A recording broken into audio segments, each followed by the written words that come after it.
कहानी की शुरुआत में हम जैक्सन नाम के एक लड़के को देखते हैं जो एयरपोर्ट में अपने लगेज के आने का इंतज़ार कर रहा होता है। अब थोड़ी देर बाद उसका सूटकेस वहां आता है और जैक्सन सूटकेस को लेकर घर की ओर चला जाता है। लेकिन हम देखते हैं कि जैक्सन का सूटकेस तो एयरपोर्ट में ही है और वो किसी और के सूटकेस को ले गया है। कुछ देर बाद जैक्सन घर पहुंच जाता है और आराम कर रहा होता है। तभी उसे उस सूटकेस से अजीब सी आवाज़ें सुनाई देती हैं। जैक्सन जब सूटकेस को चेक करता है तो उसमें उसे एक आदमी दिखता है। उस आदमी के हाथ पैर मुड़े हुए थे। जैक्सन बहुत ज़्यादा डर जाता है और वो उस आदमी से पूछता है कि यह हालत तुम्हारी किसने की।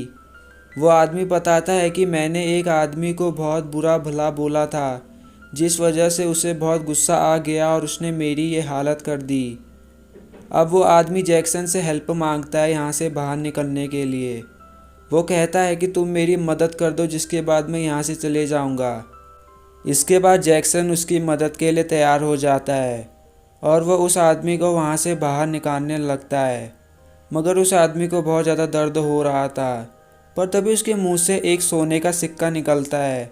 जैक्सन उस आदमी को इस सिक्के के बारे में पूछता है, जिस पर वह आदमी बताता है कि उस पर और उसके पूरे परिवार पर एक श्राप है और जब जब उसे दर्द होगा तो उसके अंदर से सोने के सिक्के निकलेंगे। वो आदमी कहता है कि मुझे जितना ज़्यादा दर्द होगा मेरे अंदर से उतने ही ज़्यादा सिक्के निकलेंगे और इस सूटकेस से निकलने में मुझे बहुत ज़्यादा दर्द होगा, इसलिए तुम मुझे यहाँ से बाहर निकालो और इस दौरान जितने भी सिक्के निकलेंगे तुम उन्हें रख लेना। जिसके बाद जैक्सन उसकी बात मान लेता है। पर वह आदमी बताता है कि मुझे आज बहुत ज़्यादा दर्द हो रहा है, इसलिए तुम मुझे बाहर निकालने का काम कल करना। अब अगले दिन जैक्सन उस सिक्के को एक शॉपकीपर को बेचता है और उसे लगभग $200 मिलते हैं। इसके बाद जैक्सन अपने दो दोस्तों को उस आदमी और सिक्के के बारे में सब कुछ बता देता है। जैक्सन के दोस्तों का नाम एलेक्स और कालरा होता है। उन्हें जैक्सन की बातों पर यकीन नहीं होता और वो चेक करने के लिए जैक्सन के घर जाते हैं। वहां पहुंचने पर वो दोनों सूटकेस के अंदर बंद आदमी को देखकर डर जाते हैं। कालरा उस आदमी को सूटकेस से बाहर निकालने की कोशिश करती है, जिससे उस आदमी को दर्द होता है और दर्द होने से उस आदमी के अंदर से सोने का सिक्का निकलता है।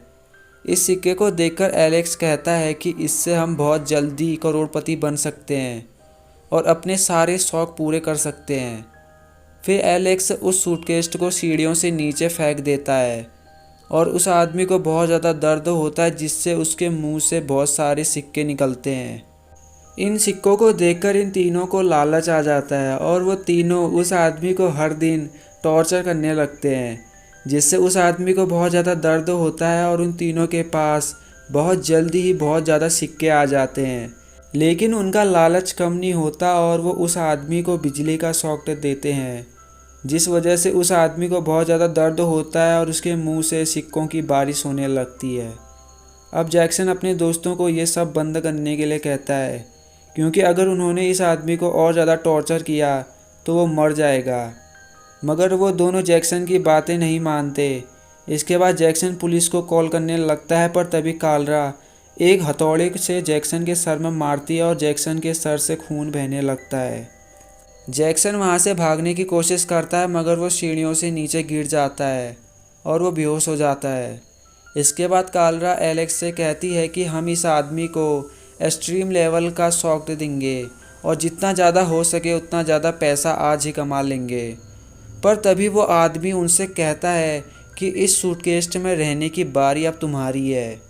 फिर थोड़ी देर बाद हम देखते हैं कि उस सूटकेस से एक क्रीचर निकलता है। उसे देखकर वो दोनों डर जाते हैं। वो क्रीचर 2 सूटकेस निकालता है और कालरा और एलेक्स को इन सूटकेस के अंदर डाल देता है। कुछ दिनों बाद हम जैक्सन को हॉस्पिटल में देखते हैं, जो जिंदा होता है। उसे एक लेटर आता है और उसमें लिखा हुआ था कि जब तुम्हें मेरी ज़रूरत होगी तो तुम मुझे याद कर लेना, मैं तुम्हारे पास आ जाऊंगा।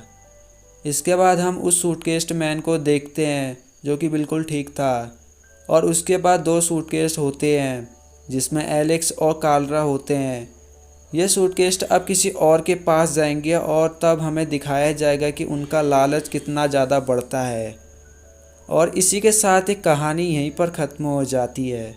उम्मीद करता हूँ कि आपको ये कहानी पसंद आई होगी और जो बैकग्राउंड में नॉइस आया उसके लिए माफ़ी चाहता हूँ।